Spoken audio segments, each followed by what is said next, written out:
சமூக சீர்திருத்தவாதியும் பாரத ரத்னா விருது பெற்றவருமான நானாஜி தேஷ்முக் பிறந்தநாளையொட்டி பிரதமர் நரேந்திர மோடி அவருக்கு புகழஞ்சலி செலுத்தியுள்ளார். இதுகுறித்து தமது சமூக ஊடக பக்கத்தில் பதிவிட்டுள்ள பிரதமர், நானாஜி தேஷ்முக் தொலைநோக்கு பார்வை கொண்ட சமூக சீர்திருத்தவாதி என்றும், தேசத்தை கட்டி எழுப்புவதிலும் கிராமப்புறங்கள் அதிகாரம் பெறுவதற்கும் தமது வாழ்நாள் முழுவதும் பாடுபட்டவர் என்றும் குறிப்பிட்டுள்ளார்.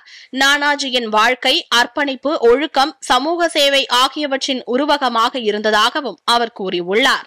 நானாஜியின் பங்களிப்பு அடுத்த தலைமுறையினருக்கும் ஊக்கமளிக்கும் என்றும் பிரதமர் தெரிவித்துள்ளார்.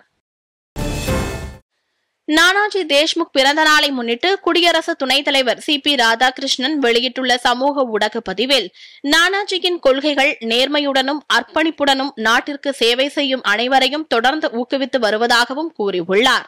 முன்னதாக நானாஜி தேஷ்முக் உருவப்படத்திற்கு குடியரசு துணைத் தலைவர் மரியாதை செலுத்தினார்.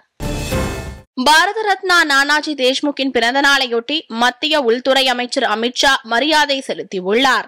இது தொடர்பாக அவர் தனது சமூக ஊடகத்தில் வெளியிட்டுள்ள பதிவில், நானாஜி தேஷ்முக் ஒரு சிறந்த தேசியவாத சிந்தனையாளர் என்றும், நாட்டு இளைஞர்களை ஒருங்கிணைத்து தேசத்தை கட்டமைக்க அவர்களை ஊக்குவித்ததில் நானாஜி தேஷ்முக் முக்கிய பங்காற்றியதாகவும் புகழாரம் சூட்டியுள்ளார்.